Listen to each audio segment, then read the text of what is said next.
எப்பவுமே வந்து என்ன பண்ணுவோன்னா பணத்தை கொடுத்து வட்டி வாங்குவாங்க. பணம் டிரான்சாக்ஷன் இருக்குல்ல, அதில் வந்து ஆதி காலத்துலேருந்து ரொம்ப பெரிய ஆட்கள் பணத்தோட டிரான்சாக்ஷன். அதுக்கப்புறம் ஏதாவது ஆட்சியாளர்கள் எந்த இடத்துல இருந்தாலுமே அவங்களுக்கு ஆசை காமிக்கிறது, மது மாது எல்லாம் சப்ளை பண்ணுறது, அப்படி ஆரம்பிச்சு இருக்கிற அத்தனை கெட்ட காரியங்களும் தவறா தைரியமாக பண்ணக்கூடிய ஆட்கள். எனக்கு தேவை என் பொழப்புக்கு என்ன வேணாலும் பண்ணலாம் அப்படிங்கிற மாதிரி மனப்பான்மை உள்ளவங்க வந்து யூதர். யாருக்கு வந்து உயர்வான ஆயுதங்கள் இருக்கும், அவங்களுக்கு வந்து கத்தி இருக்கா, ஈட்டி இருக்கா, அது போக பீரங்கி இருக்கா, அதுக்கப்புறம் வந்து வான்படை இருக்கா, கப்பற்படை இருக்கா, இப்போ வந்து சைபர் டெக்னாலஜியில் பெரிய ஆளாக இருக்கமா, அல்லது வைரஸில் ஏதாவது விட்டு பண்ணுறோமா, அப்படி யார் கையில் ஆயுதங்கள் அதிகமாக இருக்கோ அவங்க சைடில் வெற்றி வந்து சாத்தியம். ஜோர்டான், சிரியா ஃபுல்லாக, ஆல்மோஸ்ட் ஃபுல்லாக சிரியா, அப்புறம் வந்து லெபனானில் ஒரு போர்ஷன், அப்புறம் மெஜாரிட்டி 70% ஈராக்கு, 40% சவுதி அரேபியா, எல்லாம் மொத்தமாக அப்படி சேர்த்தா ஒரு மிகப்பெரிய நிலப்பரப்பு இஸ்ரேல், கிரேட்டர் இஸ்ரேல் அப்படின்னு தான் கனவு. இப்போ இந்த வரலாறு பேசுகிறோம்ல, 67 சண்டை இஸ்ரேல் ஜெயிக்கிறாங்க, 73 பிரச்சனை, ஒப்பந்தம் வருது, ஆனால் இஸ்ரேல் ஜெயிச்சிட்டாங்க, ஒப்பந்தம் வந்துருச்சு. ஓகே, அதுக்கப்புறம் 90, 96, 2006 ஜெயிச்சுக்கிட்டே இருக்காங்க. அதை வச்சு தான் இது வரைக்கும் ஓட்டுனது. இதெல்லாம் வந்துச்சா, இப்போ ஈரான்ற நாடு வந்து இது வரைக்கும் எங்கேயும் தானே முன்னும் சண்டைக்கு போனது. 1500 அனுப்பிச்சோம்னா 1400 அடிப்பாங்க, இன்னும் ஒரு 100 மிச்சம் விடும். அப்போ 100 கீழே விழுந்தாலே பயங்கர பாதிப்பு கிடைக்கும். அப்போ என்ன பண்ணுறாங்க, அங்கே வந்து 2000 அனுப்பணும் அப்படின்னு நம்பர் இருக்கு இல்லையா, குவான்டிட்டி, அதை வந்து அதிகப்படுத்துறாங்க. அந்த குவான்டிட்டி அதிகமாகிறது தான் இஸ்ரேலுக்கு பெரிய மைனஸ். இஸ்ரேல் பேச்சை கேட்டு அமெரிக்கா அடிக்க வந்துட்டேன், அமெரிக்கா நாசமாக போனாங்க. அமெரிக்காவோட இழப்பு வந்து வரலாறு காணாத இழப்பு. ஆனால் அதுக்கு வந்து கடைசி ஒரு ஆயுதம் இருக்குல்ல, அணுகுண்டு, அதை வந்து எடுத்து போட்டுடலாமான்னு பேசும்போது தான் முந்தா நாள் சைனா வந்து என்ன சொல்லியிருக்காங்க, வந்து தப்பி தவறி நீ வந்து அணு ஆயுதத்தை கையில் எடுத்த இஸ்ரேலுங்கிறது இல்லாமல் பொசுக்கி போடுவோம் அப்படின்னு சைனா வந்து மிரட்டல் கொடுத்துருக்காங்க. யாருக்கு? இஸ்ரேலுக்கு வந்து வாங்கி கொடுத்துருக்காங்க.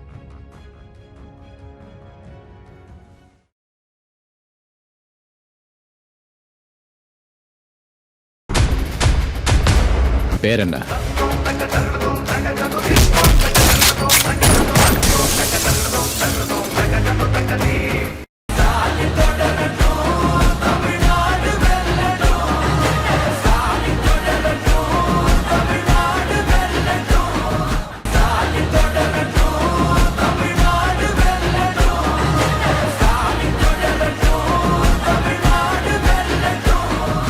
தமிழகத்தின் பல எம்பி எம்எல்ஏக்களின் வெற்றிக்கு வித்திட்ட கிங் 360 தேர்தல் வியூக சாப்ட்வேர் 2026 புதிய வாக்காளர்களின் அப்டேட் விவரங்களுடன் உங்கள் தொகுதியில் உங்கள் வெற்றிக்கு வித்திடுகிறது. உங்கள் வாக்காளர்கள் தொகுதி, பூத், ஆண், பெண், வயது என பல வகைகளில் ஒரே நொடியில் உங்கள் விரல் நுனியில் bulk WhatsApp, bulk voice call, viral தேர்தல் பிரச்சாரங்கள், ட்ரெண்டிங் செய்திகள் என கிங் 360 தேர்தல் வியூக பணிகள் குறித்த விவரங்களுக்கு உடனடியாக இணைந்திடுங்கள். கிங் டிவி சொந்தங்கள் அனைவருக்கும் இந்த டேவிட் அன்பு வணக்கங்கள். இன்னைக்கு நம்ம இன்டர்வியூ நிகழ்ச்சியில நம்ம இணைஞ்சிருக்க சிறப்பு விருந்தினர் சர்வதேச செய்தி ஆய்வாளர் திரு கசாலி அவர்கள். வாங்க பேசுவோம் சார். வணக்கம் சார். வணக்கம் டேவிட் சார். நம்ம வந்து பல நாளா வந்து ஈரான், இஸ்ரேல், அமெரிக்கா போறப்ப நம்ம நிறைய பேசுவோம் சார். நீங்களும் புது தகவலை ஒவ்வொரு இன்டர்வியூலும் கொடுக்குறீங்க. இப்போ எனக்கு என்னன்னா சார், இந்த ஒரு போர்ல வந்து ஆக்சுவலி ஈரான் இஸ்ரேல் போருக்கான போர் தான் இந்த போர்லே. ஆனா இந்த போர்ல அதிகமா பேசப்பட்ட நாடு அமெரிக்கா தான் சார். ஆமா. இந்த இஸ்ரேல் ஒரு நாடு இருக்குல்ல சார், இப்போ அவங்க எந்த நிலைமை இருக்காங்க சார்? ஏன்னா சில வீடியோலாம் வந்துச்சு, நெதன்யாகு இறந்து விட்டார், அகால மரணம். நானே எத்தனை இடத்துல சொல்லியிருக்கேன், இறந்துட்டா சொல்லியிருக்கேன். அதுக்கப்புறம் உயிரோடு இருக்காரு அப்படின்னு. அது அண்டர்டேக்கர் மிஞ்சார் போல சார். அண்டர்டேக்கர் 7 வாட்டி செத்து 7 வாட்டி பொழைச்சு வந்தார் போல. அதான் அவரு ஃபீனிக்ஸ் பறவைன்னு சொல்லுவாங்க, அப்படி எடுத்து. ஆமா, நல்லா வந்து பொசுங்கி போனதுக்கப்புறம் சாம்பல்லேருந்து உயிர் தெளிந்து வர்றது. அது மாதிரி அவர் வந்து மீடியாக்கள் பூரா அவரை சாகடிச்சு திரும்ப உயிரோட வர்றாரு. ஓகே சார், ஒரு பிரதமரை விட்டுருங்க, நான் இஸ்ரேல் நாடை பத்தி இப்போ கேட்குறேங்க சார். இந்த ஒரு போர்ல இஸ்ரேலோட நிலைமை இப்போ எப்படி இருக்குங்க சார்? சரி, நம்பர் 1 வந்து என்ன சொல்லலாம்னா, இஸ்ரேல் அப்படின்னு எடுத்தோம்னா ஒரு யூனிக்கான நாடு. ஓகே, இஸ்ரேலை வந்து ஆட்சி பண்ணுறதோ அங்கே மெஜாரிட்டியாக இருக்கிறது வந்து யூதர்கள், ஜூஸ், அல்ல ஜியோனிசம் அந்த அந்த உட்பிரிவெல்லாம் வேண்டியதில்லை. யூதர்கள் அங்கே வந்து இஸ்லாமியர்கள் இருக்காங்க இஸ்ரேலில், கிறிஸ்தவர்கள் இருக்காங்க. பட் என்ன மைனாரிட்டி. ஓகே, அதில் பிரிஞ்சு பாலஸ்தீன் சொல்லி நாடு முதல்ல மொத்த இஸ்ரேல் நாடு வந்து ஒரு மாதிரி கொஞ்சம் ட்ரையாங்கில் அப்படி இருக்க நாடு வந்து இஸ்ரேல், மொத்த இஸ்ரேல் வந்து பாலஸ்தீனாக இருந்தது. அதில் 1947-48 அந்த டைமில் தான் அவங்க வந்து ஒரு தனி நாடாக உள்ளே வருது. அதுக்கு காரணம் வந்து யூகே. யூகே வந்து பல நாடுகளை கெடுத்துருக்காங்க. போன ஒரு ஒரு ஒரு 3 வகையான தீவு. யுனைடெட் கிங்டம், யுனைடெட் தானே கிங்டம்னா வந்து இங்கிலாந்து, ஸ்காட்லாண்டு, அயர்லாந்து அப்படின்னு ஒரு யுனைடெட் கிங்டம். அது அந்த யூகே பிரிட்டிஷ்காரங்க வந்து எங்கே விட்டு போனாலும் நாடை வந்து சுதந்திரம் கொடுத்துட்டு நான் வந்து ஓகே நான் விளைகிறேன் அப்படின்னு போகும்போது அங்கே காலங்காலத்துக்கு பிரச்சனை இருக்கிற மாதிரியே பண்ணிட்டு போவாங்க. இப்போ இந்தியாவுக்கு சுதந்திரம் கொடுத்து போகும்போது இந்தியா சுதந்திரம் கொடுத்தாச்சு. ஆனால் இந்த பக்கம் வந்து பாகிஸ்தான், இந்த பக்கம் வந்து பங்களாதேஷ், ரெண்டையுமே மேற்கு பாகிஸ்தான், கிழக்கு பாகிஸ்தான் அப்படின்னு கொண்டு வந்து இடையில இந்தியா. அப்போ அங்கே வந்து ஒரே சண்டை பிரச்சனை. அதனால இந்தியாவுக்கு பாகிஸ்தான பிரச்சனை வந்து பிரிஞ்சு போகிறோம்னு சொல்லி அதுக்கப்புறம் இந்த மாதிரி ஒரு பண்ணுவாங்க. அதே மாதிரி இஸ்ரேலை வந்து இஸ்ரேல் நாடாக உருவாக்கும் போது அங்கே சென்டரில் வந்து ஒரு இடத்த அது வச்சுக்கிட்டு மிச்ச இடத்த பூரா வந்து ஒரு சைடு சின்ன ஒரு துண்டு அது வந்து காசா, இந்த பக்கம் வெஸ்ட் பேங்க், இது ரெண்டும் சேர்த்து பாலஸ்தீன். ஆனால் ஊட வந்து இஸ்ரேல். பிரிக்கும் போதே கரெக்டாக வந்து இங்கே பாதி அங்கே பாதி ஒரு மாதிரி பிரித்து கொடுத்தா அந்த பிரச்சனை வரப்போகிறது இல்லை. உனக்கு வந்து கடல் பக்கம் வேணுமா, ஒரு பெரிய நீளமான இடம் கடல் பக்கம் இருக்குது.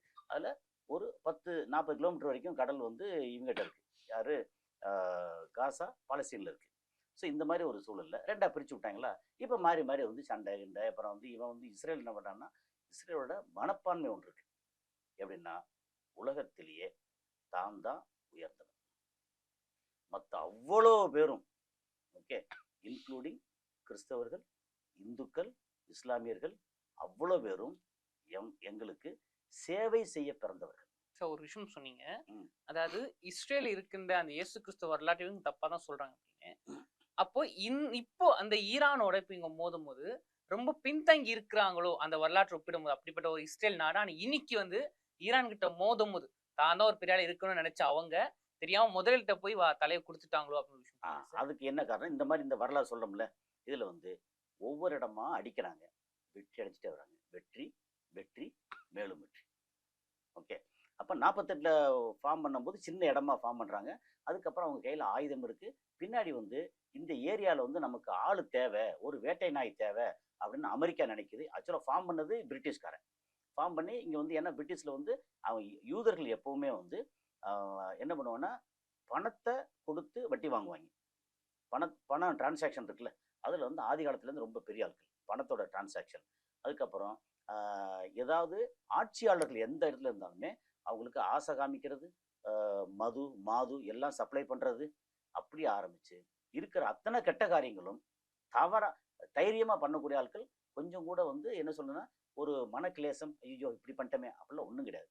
எனக்கு தேவை என் பொழப்புக்கு என்ன வேணாலும் பண்ணலாம் அப்படிங்கிற மாதிரி மனப்பான்மை உள்ளவங்க வந்து யூதர்கள். ஓகே, அதுதான் வந்து இயேசுநாதருக்கு பிடிக்கலன்னு சொன்னோம். இந்த மாதிரி வந்துச்சா. அப்புறம் யூகேல அங்கே சொல்லி முக்கியமான இடத்துல அங்கே சொல்லி எங்களுக்கு ஒரு நாடு வேணும் அப்படின்னா அப்போ என்ன செய்வீங்க, கொஞ்சம் இடத்தெல்லாம் வாங்க அப்படின்னு அதுக்கும் ஒரு பேங்க்கு உண்டாக்கி அதுலேருந்து அங்கே இருக்க வெறும் கட்டாந்தரையெல்லாம் வந்து காசு கொடுத்து வாங்கி கொஞ்சம் இடத்த பார்த்தேன் ரெடி பண்ண உடனே எங்களுக்கு நாங்கள் இடத்த வாங்கிட்டோம் அப்படின்னா, அப்போ நீங்கள் வந்து ஆப்பிரிக்கா போகிறீங்களா? இல்லை, இப்போ எங்களோட புராதன நிலம் வந்து இதுதான், இங்கே தான் அப்படின்னு. சரி ஓகே, உங்களுக்கு பிரித்து கொடுத்துறோம். ஏன்னா அந்த டைமில் வந்து பிரிட்டிஷ் ஆளுகைக்கு கீழே இருக்குது. ஸோ சுதந்திரம் கொடுத்துட்றோம். 48ல் நீங்கள் உங்களுக்கான நாடு இது அப்படின்னு ஃபார்ம் பண்ணும்போது பிரச்சனை வருது. ஈஜிப்டுக்கும் இந்த இஸ்ரேலுக்கும் பிரச்சனை வருது. பிரச்சனை வந்ததுக்கப்புறம் ஏன்னா என்ன இப்போ ஈஜிப்ட் பிரச்சனை பண்ணாலுமே அந்த நாட்டை வந்து ஆட்சி பண்ணி விட்டுட்டு போக போகிறது யார் அப்படின்னா பிரிட்டிஷ்காரன் கையில் வந்து வேற எங்கேயும் அதுன்னு ஆயுதம் நிறையா இருக்குது. எப்போவுமே எல்லா நேரத்துலையும் ஆயுதங்கள் தான் அடுத்த நாட்டை வந்து எப்படி தீர்மானிக்குது. ஓகே, அதுக்கு இடைச்சர்களாக ஒன்று சொல்லிடலாம். இப்போ வந்து இந்தியாவில் வந்து முதல்ல வந்து இந்தியாங்கிறது இவ்வளோ பெரிய கட்டமைப்போட இந்தியாவாக இல்லை. அது தனியாக பிரிஞ்சு இங்கே சேரசோழ பாண்டியன் மாதிரி, அந்த பக்கம் சாளுக்கியர் மாதிரி, அங்கிட்ட ஹர்ஷர் மாதிரி, கனிஷ்கர் வந்து நிறைய அப்படி பிரிஞ்சு இருந்துச்சு. அதில் ஒரு கட்டத்தில் வந்து இங்கே பாபர் இல்லை அதுக்கு முன்னாடியே ஆட்கள் இங்கே வந்திருக்கும் போது அங்கேருந்து வந்த முகலாய பேரரசு, அதுக்கு முன்னாடி உள்ள இஸ்லாமிய பேரரசுகள் அவங்க வந்து ஏன் ஜெயிச்சாங்கன்னு ஒரு காரணம். அவங்ககிட்ட ஆள் கம்மி தான், ஆனால் காட்டாந்தரையில் காட்டானா இருந்த ஒரு உடல் வலிமை உள்ளது தான். ஆனால் அது மட்டும் பத்தாது, பீரங்கி இருந்துச்சு. அந்த பீரங்கி தான் வந்து இங்கே வெற்றி. இவங்க வந்து யானை குதிரைப்படெல்லாம் இருக்கும், ஆனா பீரங்கி ஒரு இது அடிச்சாச்சுன்னா எல்லாம் வந்து புளிரிட்டு பின்னாடி போகும், குதிரைலாம் பின்னாடி போகும். அப்போ செத்து மடியும் போது அவங்க வெற்றி சாத்தியமாச்சு. அது மாதிரி எல்லா காலத்திலையும் யார்கிட்ட வந்து உயர்வான ஆயுதங்கள் இருக்கோ அவங்களுக்கு வந்து கத்தி இருக்கா, ஈட்டி இருக்கா, அது போக பீரங்கி இருக்கா, அதுக்கப்புறம் வந்து வான்படை இருக்கா, கப்பற்படை இருக்கா, இப்போ வந்து சைபர் டெக்னாலஜியில் பெரிய ஆளா இருக்கமா, அல்லது வைரஸ்ல ஏதாவது விட்டு பண்றோமா அப்படின்னு யார் கையில ஆயுதங்கள் அதிகமா இருக்கோ அவங்க சைடுல வெற்றி வந்து சாத்தியமாகும். இல்ல, என்னோட கேள்வியும் அதுதான் சார். நீங்க அதுக்குள்ளேயும் இல்ல, பதில் சொல்லிட்டீங்க. சரி. சரி, என்னன்னா இப்ப நீங்க யார்கிட்ட ஆயுதம் இருக்கோ அந்த நாடு தான் பெஸ்ட் நாடு அப்படின்னு எடுத்துக்கலாம். அப்போ இஸ்ரேலும் சொல்றாங்க நாங்க தான் பெஸ்டான நாடு அப்படின்னு இருந்தாங்க. இருந்தாங்க. ஆனா அப்படி இருக்கும்போது ஈரான் கிட்ட மோதும்போது மட்டும் ஏன் அது அதுதான் அடுத்த ஏன்னா இந்த ஈரான் இது சொல்ல போகும்போது ஏன் இவ்வளவு தூரம் டீட்டெயில் சொல்றோம்னா இவங்களை பத்தின விளக்கம் வந்து நம்மளுடைய நேயர்களுக்கு சொன்னா இந்த இந்த விளக்கம் வந்து உண்மையில அவசியம் தேவைப்படுது. ஏன்னா இத்தனை வருஷமா 1948 அங்க வந்து சுதந்திரமா அவங்களுக்கு ஒரு நாடு கிடைச்சி சுதந்திரம் இல்லை, அவங்களுக்கு ஒரு நாடா ஃபார்ம் பண்ணதுக்கு அப்புறம் இப்போ 1967 வந்து 6 நாள் யுத்தம்ங்கிறது ரொம்ப ஒரு ஃபேமஸ் யுத்தம். அங்க வந்து ஈஜிப்ட்ல வந்து ஆட்சி பண்ணவர் ரொம்ப புகழ்பெற்ற ஒரு அதிபர். ஓகே, அப்போ இந்த மாதிரி எல்லாம் அரேஞ்ச் பண்ணி யுத்தம் தான். அந்த 6 நாள் யுத்தத்துல இஸ்ரேல் பண்ண வெற்றி கிடைச்ச வெற்றி இருக்குல்ல, அது வந்து இஸ்ரேலை வந்து உலகத்து அளவுக்கு தூக்கி காமிச்சது. இஸ்ரேல் சின்ன நாடு, ஆனா அதுக்கு பின்னாடி இருந்தது வந்து ஒரு மிகப்பெரிய நாடு அமெரிக்கா. ஆயுதத்தை வந்து அள்ளி வழங்குறாங்க. ஏன் அள்ளி வழங்குறாங்கன்னா இந்த ரீஜன்ல நமக்கு பெட்ரோலியம் ப்ராடக்ட் இதெல்லாம் வேணும், அதை வந்து கண்காணிக்கிறதுக்கோ அவங்க வந்து கைமீறி, அதாவது அரபு நாடுகள்லாம் கைமீறி போகாமல் இருக்கிறதுக்கோ நமக்கு தேவைப்படுறது வந்து இஸ்ரேல் மாதிரி ஒரு வேட்டை நாய். இந்த மாதிரி ஒன்று வந்துச்சா. இப்போ வந்து 67 இப்படி வந்துருச்சு. அப்போ 67 வெற்றி. அப்புறம் அந்த பிரச்சனை முடியும்போது என்ன பண்ணுச்சு, டக்குன்னு என்ன பண்ணிட்டாங்க, அங்கே சினாயின்னு சொல்லி ஒரு தீபகற்பம் இருக்கு. ஓகே, அதை பிடிச்சிக்கிட்டாங்க இஸ்ரேல். அந்த பக்கம் பார்த்தா சிரியாவில் அங்கே பார்த்தா கோலன் குன்றுகள் ஒன்று இருக்கு, அதை பிடிச்சிக்கிட்டாங்க. அதுக்கப்புறம் இங்கே வந்து பாலஸ்தீன் வந்து இவ்வளோ பெரிய, அதாவது இவ்வளோ பெரிய அந்த பாலஸ்தீன் வந்து அடிச்சு சுருக்கி சிறுசாக்கிட்டாங்க. இந்த பக்கம் வந்து காசான்னு சிறுசாக்கிட்டாங்க. காசா வந்து மொத்தத்துக்கு எராடிகேட் பண்ண, டோட்டலாக ரிமூவ் பண்ண முடியல. ஏன்னா அங்கே வந்து ஒரு கட்டத்தில் இப்போ சமீபத்தில் பார்த்தீங்கன்னா இப்போ வந்து 24 லட்சம் பேர் இருக்காங்க. சின்ன இடத்துல ஒரு 355 360 ஸ்கொயர் கிலோமீட்டரில் 24 லட்சம் பேர் இருக்காங்க, நெருக்கடியாக இருக்காங்க. ஓகே, அவங்கெல்லாம் யார் அப்படின்னா வெளிநாடுல வேலை செய்வாங்க. அங்கே வந்து லோக்கலில் இஸ்ரேலுக்கு தேவைப்படுற வேலைக்காரங்க. ஆக்சுவலாக அந்த இதில் வந்து நீங்கள் முஸ்லீம் கிறிஸ்தவர்கள் யூதர்னு பார்க்க வேண்டியதில்லை. பாலஸ்தீனில் இருக்கிற காசா மக்கள், இங்கே வந்து வெஸ்ட் பெங்காலில் இருக்கிற பாலஸ்தீன மக்கள் யூதர்களுக்கு அல்லது யூதர்களை விட இஸ்ரேலியர்களுக்கு சேவகம் பண்ணக்கூடியவங்க. ஏன்னா இவங்க கொடுக்குற காசு வச்சு இவங்க பொழைச்சிட்டு, அது ஒரு வகையான பொழைப்பு. சென்னையில் இல்லையா பெரிய பெரிய மங்களா இருக்கும், வீட்டு வேலைக்கெல்லாம் பக்கத்தில் இருக்க குடிசையில இந்த வேலைக்கு வருவாங்கல்ல, அந்த மாதிரி அங்கே அப்படித்தான் நடந்துட்டு இருந்துச்சு. ஓகே, அப்போ என்னன்னா இருக்கிற இந்த இடம் நல்ல அருமையான இடமா இருக்கு, அப்போ இடத்த வந்து தூக்கணும்.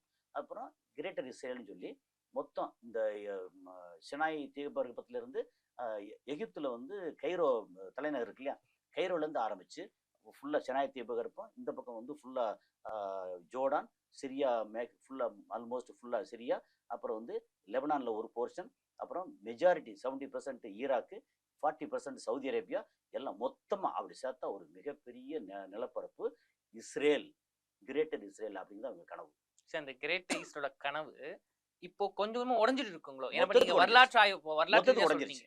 ஓகேங்க சார். இப்போ இந்த வரலாறு பேசுறோம்ல, 67 சண்டை இஸ்ரேல் ஜெயிக்கிறாங்க, 73 பிரச்சனை, ஒப்பந்தம் வருது, ஆனால் இஸ்ரேல் ஜெயிச்சிட்டாங்க, ஒப்பந்தம் வந்துருச்சு. ஓகே, அதுக்கப்புறம் 90 96 2006 ஜெயிச்சுக்கிட்டே இருக்காங்க. அதான் சார் எனக்கு அவ்வளவு வெற்றி அடைந்த இஸ்ரேல் ஈரான் கிட்ட தோக்குற மாதிரி இருக்கு. ஒருவேளை அவங்க தப்பா மோதிட்டாங்களா, இல்லைன்னா ஈரானுக்கு அளவுக்கு இஸ்ரேலால பலம் இல்லையா? என்ன சார் இதுல என்னன்னா, ஒரு விஷயம் என்னன்னா, இஸ்ரேல்கிட்ட வந்து பலம் பெருசா இருக்கு. ஆயுதங்கள் நினைச்சு பார்க்க முடியாத அளவுக்கு ஆயுதங்கள் கையில் இருக்கு.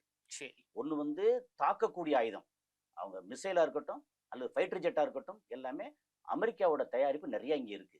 அது இல்லாமல் வேற ஏதாவது அந்த இஸ்ரேல்ன்ற நாட்டை நோக்கி வந்துச்சுன்னா திருப்பி தடுக்கிறதுக்கு வந்து வான் பாதுகாப்பு சிஸ்டம், சூப்பர் சிஸ்டம் வச்சுருக்காங்க. அதை வச்சு தான் இது வரைக்கும் ஓட்டுனது. சரி, இதெல்லாம் வந்துச்சா. இப்போ ஈரான்ற நாடு வந்து இது வரைக்கும் எங்கேயும் தானே முன் வந்து சண்டைக்கு போனதே இல்லை. இப்போ இஸ்ரேலை பற்றி பேசணும்ல, இஸ்ரேல் இது வரைக்கும் வெற்றி வெற்றி மேலும் வெற்றி. 2006 இருக்கட்டும், 2014 13 14 ஆரம்பிச்சு 2018 19 அடிச்சுக்கிட்டே இருக்காங்க சுத்தியே. ஈரான் வந்து இதெல்லாம் பார்த்துக்கிட்டே இருக்காங்க.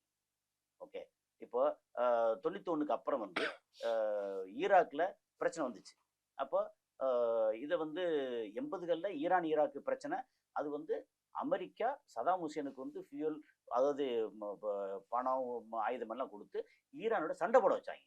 அப்போ ஈரான் வந்து கிட்டத்தட்ட சரண்டர், இல்லை என்னால் சண்டை போட வேணாம்ப்பா, உனக்கான பிரச்சனை தீர்த்துக்கிறோம் அப்படின்னு 8 வருஷம் கழிச்சு முடிச்சிட்டாங்க.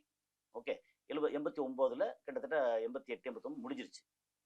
ஓகே, அப்போ அதுக்கப்புறம் ஈராக்கு பண்ண பிரச்சனை என்ன, தன்னை ப்ரிப்பேர் பண்ணிக்கிறாம அவர் சதாம் ஹுசேன் திடீர்னு வந்து என்ன பண்ணிட்டார், குவைத் ஆக்கிரமிச்சிட்டார். அதுக்கு காரணம் வந்து 2 ட்ரில்லியன் சம்திங் ஏதாவது பணம் வாங்கினாங்க, அதை கொடுக்க முடியலை. அப்புறம் வந்து கேட்டால் உடனே கொடுத்தே ஆகணும்னு சொல்லும்போது கொடுக்க முடியாது அப்படின்னு சொல்ல, நான் பெருசா நீ பெருசா, நான் இங்கே ஈரான் கூட 8 வருஷம் சண்டை போட்டவன், அவங்க கூட நான் வந்து பணிய வச்சவன், என்கிட்ட வந்து கோனு சின்ன துக்கட நாடு, அப்போ நீ வந்து என்னோட இன்னொரு சேட்டை மாறிக்கோ அப்படின்னு அதை ஆக்கிரமிச்சிட்டாப்புல ஆள். அந்த மாதிரி வந்ததுக்கப்புறம் அதை வந்து மீட்டெடுக்கிறதுக்கு அமெரிக்கா உள்ள வர்றேன் அப்படின்னு வர்றேன். ஏன்னா இப்போ அந்த டைம்ல ஈராக் பிடியிலிருந்து குவைத்தை மீட்டெடுக்கலைன்னா அடுத்து சவுதி அரேபியா பிடிக்கு போயிடும், யுஏஇ போயிடும், அப்போ கத்தாரு எல்லாமே போயிடும், பஹ்ரைன் எல்லாம் போயிடும். போச்சுன்னா அமெரிக்கா கை கீழே இறங்கிடும். அப்போ இதை பிடிக்கிறாங்க, எது ஈராக்கை, அமெரிக்கா ஈராக்கை பிடிக்கும்போது ஈராக்கு கையில் ஆயுதங்கள் பெருசாக இல்லை. அந்த வரலாற்று ஆயுதங்கள் பெருசாக. அப்போ இவங்க என்ன பண்ணுறாங்க, இது ஏன் இவ்வளோ சொல்கிறோம்னா, இது எல்லாத்தையும் இஸ்ரேல் என்னென்ன ஆயுதம் வச்சுருக்காங்க, வான் பாதுகாப்பு எப்படி வச்சுருக்காங்க, வான் பாதுகாப்போட ப்ளஸ் என்ன மைனஸ் என்ன, அதுக்கப்புறம் அவங்களுக்கு எவ்வளோ ஆயுதங்கள் அமெரிக்கா கொடுக்குது, சொந்த ஆயுதங்கள் என்ன வச்சுருக்காங்க, என்னென்ன ரேஞ்சில் வச்சுருக்காங்க, அது போக இது இந்த சிஸ்டம் எது நம்ம அணுகுண்டு தயாரிக்கிறது எவ்வளோ வச்சுருக்காங்க அப்படின்னு அதெல்லாம் எங்கெங்கே இருக்குது எல்லாம் பார்த்து வச்சுருக்காங்க. அப்புறம் ஈராக்கு பண்ண தப்பு என்ன பாடம் படிக்கிறாங்க. ஓகே, அது போக நம்மகிட்ட வந்தால் நம்ம என்ன செய்ய முடியும், நம்மகிட்ட டைரெக்டாக வரமாட்டாங்க. அப்போ நம்ம என்ன செய்வோம், அவங்கள இஸ்ரேலை டிஸ்டர்ப் பண்ணுறதுக்கு என்ன பண்ணுவோம்னா, அங்கே சுற்றியே உள்ள எப்படி அமெரிக்கா வந்து இஸ்ரேலை வந்து இப்போ சோறு போட்டு வளர்க்குறானோ அது மாதிரி ஈரான் வந்து ஏமனில் இருக்கிற ஹவுத்திஸையும், லெபனானில் இருக்கிற ஹிஸ்புல்லா, அப்புறம் இங்கே காசாவில் இருக்கக்கூடிய ஹமாஸு, அது போக ஈராக்கில் இருக்கக்கூடிய கத்தாப் ஹிஸ்புல்லா சம்திங், அந்த மாதிரி சில குழுக்கள் எல்லாத்துக்கும் நிறைய வந்து பண உதவி, பொருள் உதவி, ஆயுத உதவி எல்லாம் கொடுத்து நிறைய வளர்த்து வச்சிருக்காங்க. இல்லை சார், இப்போ என்னோட அடுத்த கேள்வி தான் சார், என்னதான் பொருளை கொடுத்து அங்கங்கே வந்து குழுக்களை உருவாக்கினாலும் அமெரிக்கா ஒரு மாபெரும் ஒரு முதலை, அதுக்கு சப்போர்ட்டா இருக்கு இன்னொரு முதலை இஸ்ரேல் நாடு.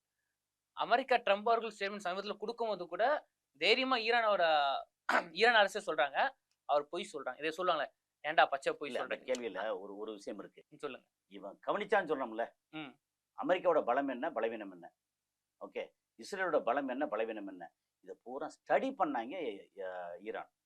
ஆனா ஸ்டடி பண்ணதுக்கு அப்புறமும் ஏகப்பட்டது கடந்த 4 வருஷத்துல பெரும் தலைகள்லாம் போட்டு தள்ளியிருக்காங்க இஸ்ரேல். அதுவும் எப்படி, அங்க தெஹ்ரான்ல அங்க வந்து ஒரு விசேஷத்துக்கு முக்கியமான இடத்துக்கு வந்த ஹமாஸோட தலைவரை போடுத்தல்னாங்க. ஆனாலும் இவன் சண்டைக்கு போகல, வெயிட் பண்ணிட்டே இருக்காங்க, ஆயுதத்தை உற்பத்தி பண்ணிட்டே இருக்காங்க. அப்ப என்ன, இவங்க ஸ்டடி பண்ணது என்னன்னா, வான் பாதுகாப்பு ஸ்ட்ராங்கா வச்சிருக்காங்க இஸ்ரேல். ஆனா அதோட லிமிட் என்னன்னு பாக்குறாங்க. நம்ம ஒரு 500 ஆயுதங்கள் ஏவுகணை ட்ரோன் அனுப்பிச்சோம்னா 500 அடிச்சிருவாங்க, 1000 அனுப்பிச்சோம்னா 1000 அடிச்சிருவாங்க, 1500 அனுப்பிச்சோம்னா 1400 அடிப்பாங்க, இன்னும் ஒரு 100 மிச்சம் விழுவும். அப்போ 100 கீழே விழுந்தாலே பயங்கர பாதிப்பு கிடைக்கும். அப்போ என்ன பண்றாங்க, அங்க வந்து 2000 அனுப்பணும் அப்படின்னு நம்பர் இருக்கு இல்லையா, குவான்டிட்டி, அதை வந்து அதிகப்படுத்துறாங்க. அந்த குவான்டிட்டி அதிகமாகிறது தான் இஸ்ரேலுக்கு பெரிய மைனஸ். அதான் சார், இங்க ஒரு விஷயத்த பார்க்க வேண்டியது இருக்கு சார். இந்த அளவுக்கு கிளவரா பிளான் பண்றாங்க, பொறுத்திருந்து அடிக்கிறாங்க. அப்ப ஈரானோட பலமா இருக்குது யாருங்க சார், IRGC பிரிவுங்களா, இல்ல நாட்டு அதிபருங்களா, இல்ல என்ன, எப்படி இவ்வளவு பலம்? ஈரானே பலம். அதாவது ஈரான் எப்படின்னா, அது வித்திட்டது யார் சார்? இல்ல, ஈரானே எப்படின்னா 79ல எப்படின்னா இஸ்லாமிக் ரெவல்யூஷன், அதுக்கு முன்னாடி வந்து ஷா மன்னர் இருந்தாரு. ஸோ ரெவல்யூஷன் வந்து அங்க பிடிக்கிறாங்க. அப்போ வந்து கொமேனின்னு ஒருத்தர் இருக்கிறார், அவர் 10 வருஷத்துல அவர் இறந்து போயிறாரு. அதுக்கப்புறம் ஃபாலோவர் வந்து கமேனி. ஓகே, அவர் வந்து 36 37 வருஷம் அவர் இருக்கார். இப்போதான் அவர் வந்து பிப்ரவரி 28ஆம் தேதி அவரை கொலை பண்ணிட்டாங்க இங்க போச்சு. அது என்னன்னா, ஆட்சியாளர் மதகுரு ரெண்டும் ஒரே ஆள். ஓகே, அவர் சொன்னா அங்க அடுத்த எந்த இதுவும் கிடையாது, அப்பீல் கிடையாது, அவர் தான் ஃபைனல் அப்படிங்கிறது. அது போக IRGCன்னு கேட்டே இருக்கீங்க இல்லையா, இந்த IRGCங்கிறது இவங்க அந்த சுப்ரீம் கவுன்சில் ஒன்று இருக்குல்ல, அவங்க ஃபார்ம் பண்ண ஒரு போர்படை. அப்புறம் ஈரானுக்கு ஏற்கனவே வந்து இராணுவம் தனியா இருக்கு. அப்போ இந்த இராணுவம் இவங்க சண்டை கிடையாது, இது ரெண்டும் வந்து இவங்க ராணுவம் போவாங்க, ராணுவத்துக்கு சப்போர்ட் ஐஆர்ஜிசி போவாங்க, ஐஆர்ஜிசி போவாங்க, ஐஆர்ஜிசிக்கு சப்போர்ட்டா ராணுவம் போவாங்க. அப்போ ஐஆர்ஜிசி வந்து ஒரு பவர்ஃபுல் ஒரு ராணுவ படை. ஐஆர்ஜிசி அதுனா இஸ்லாமிக் ரெவல்யூஷனரி கார்ட்ஸ் கார்ப்ஸ் அப்படின்னு இது படை.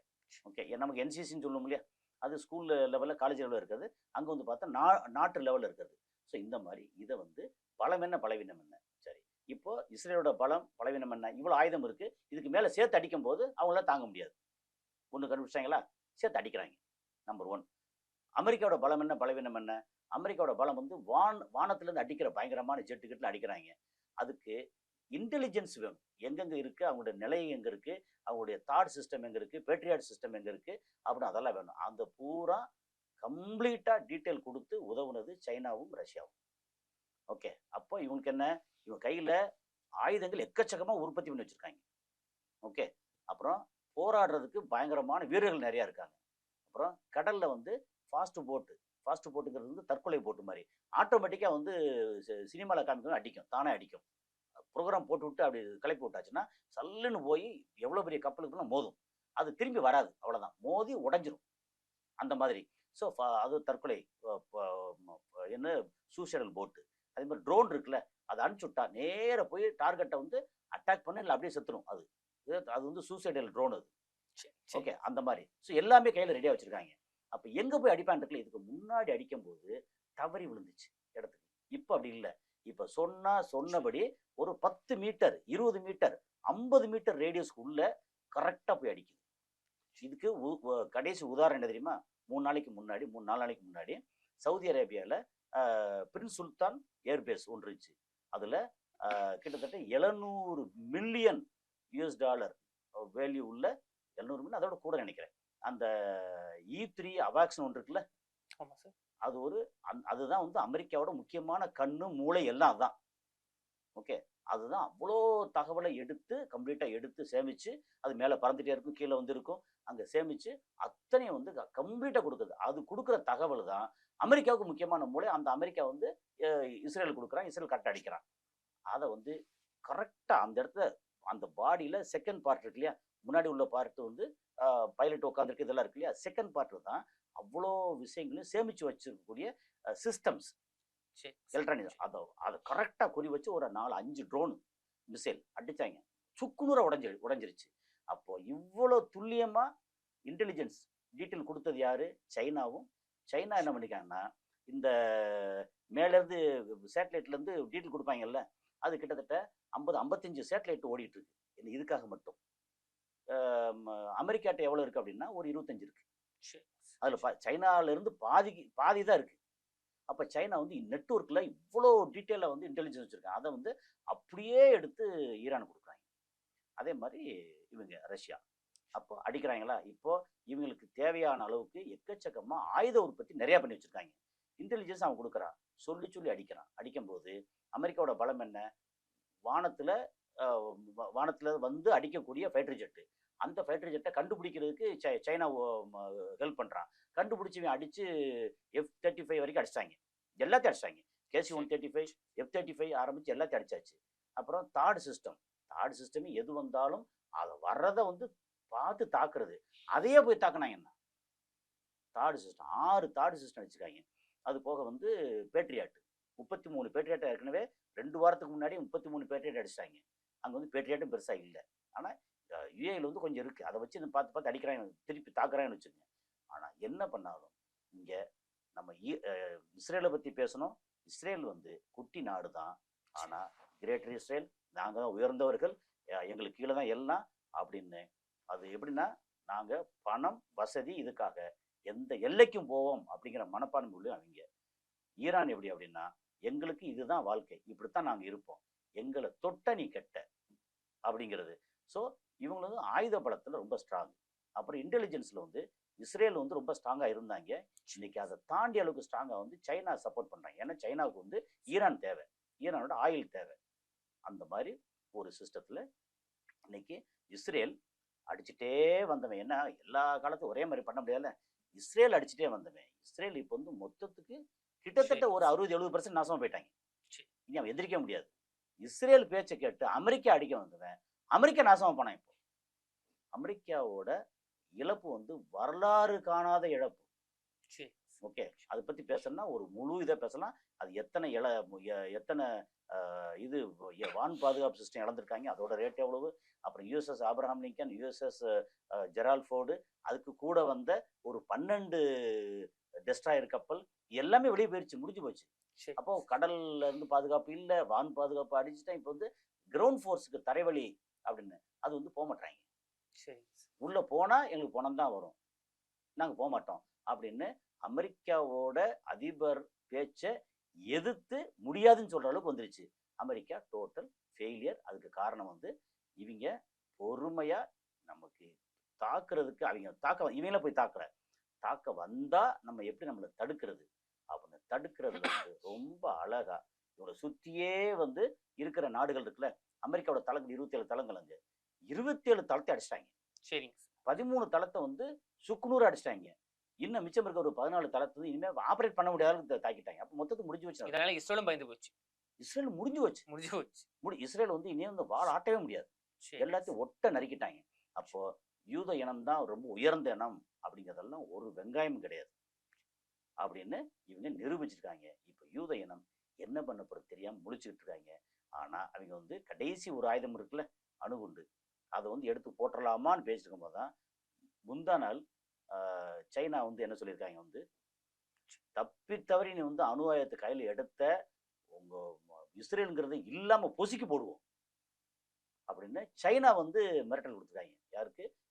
இஸ்ரேலுக்கு வந்து வார்னிங் கொடுத்துருக்காங்க. ஸோ இஸ்ரேல் அப்படின்னு யூத இனம் இருக்கு இல்லையா, இனி எந்த நாட்டுக்கு போனாலும், ஐரோப்பா நாட்டில் வந்து யூரோப் நாடுகளில் யூதர்களை சேர்க்க மாட்டாங்க. ஏன்னா எங்கே போனாலும் இப்படியே உரண்டை இழுக்கிறான், நம்மளை பிரிச்சு விட்டுறான், பிரைம் மினிஸ்டருக்கு பிரசிடென்ட் கையில் சண்டை எடுத்து விட்டுறான், மினிஸ்டருக்கு இவங்களுக்கு சண்டை எடுத்துறான், குடும்பத்துக்குள்ள புருஷ முன்னாட்டுக்குள்ள சண்டை எடுத்து விட்டுறான். இவங்க மொத்தத்துக்கு வேஸ்ட்டு, இவன் வந்தால் நம்மளை வந்து பிரிச்சு விட்டுருவாங்க அப்படின்னு அந்த யூத இனத்தை வந்து வெறுக்கக்கூடிய காரி உமிழக்கூடிய அளவுக்கு அவ்வளோ பேர் இருக்காங்க யூரோப்பியன் கண்ட்ரியில். ஆனால் யூரோப்பியன் இல்லாமல் இல்லை, இருக்காங்க. ஆனாலும் அவங்கள யாரும் நம்புறது இல்லை. இப்போ இந்தியாவில் இருக்காங்க. ஓகே, இந்தியாவில் வந்து கொஞ்சம் கன்வெர்டட் பழைய ஆட்கள் கன்வெர்ட் இருக்காங்க. இந்த ஹைதராபாத்தில் இருக்க எல்லா இடத்துலையும் இந்தியாவில் இருக்க பெருசாக இல்லை. அதனால் இங்கே அரபு நாடுகளில் யூதர்கள் கிடையாது. ஓகே, இஸ்ரேலில் இருக்காங்க, அமெரிக்காவில் நிறையா இருக்காங்க. ஓகே, அமெரிக்காவில் வந்து கிட்டத்தட்ட 60 லட்சம் பேர் இருக்கா சொல்கிறாங்க, 62 லட்சம் பேர். ஆனால் அமெரிக்காவில் யூதர்கள் கை வந்து இனி இறங்கும். ஏன்னா அவங்க தான் எல்லா வேலையும் பார்த்துட்டு இருந்தாங்க. அவங்க கை வந்து இனி இறங்கும். உலகம் வந்து டோட்டலாகவே யூதர்கள் ஆரம்பித்து ரொம்ப பெருசாக கொண்டு வந்து சேர்த்தாங்கல்ல, இப்போ அதே யூதர்களாலேயே இப்போ மொத்தத்துக்கு அமெரிக்கா கை வந்துருக்கு. ஆமாம், உலகத்தோட வேர்ல்டு ஆர்டர்னு சொல்லுவாங்கல்ல, யூனிபோலாக இருக்கிறது அது மல்டி போலாராக மாறுது. அதுக்கான சிக்னல் வந்து நல்லா தெரிஞ்சிருச்சு. நன்றி சார். ஈரான் இஸ்ரேல் அமெரிக்கா போர்ல இஸ்ரேலோட வரலாறும் இப்போ அவங்க பலம் எப்படி இருக்கு, ஈரானோட தாக்குதல் எப்படி இருக்கு, நிறைய விஷயங்களை பகிர்ந்துக்கிட்டீங்க. நன்றி. தொடர்ந்து பேசுங்க. பேர் என்ன?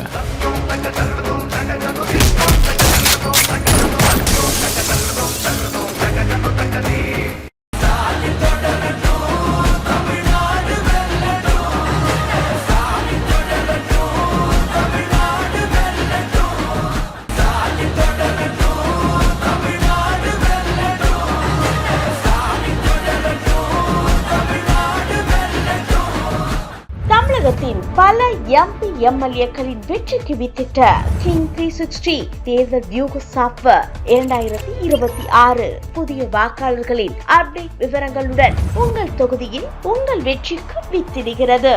உங்கள் வாக்காளர்கள் தொகுதி, பூத், ஆண், பெண், வயது என பல வகைகளில் ஒரே நொடியில் உங்கள் விரல் நுனியில் bulk WhatsApp, bulk voice call, viral தேர்தல் பிரச்சாரங்கள், ட்ரெண்டிங் செய்திகள் என கிங் 360 தேர்தல் வியூக பணிகள் குறித்த விவரங்களுக்கு உடனடியாக இணைந்திடுங்கள்.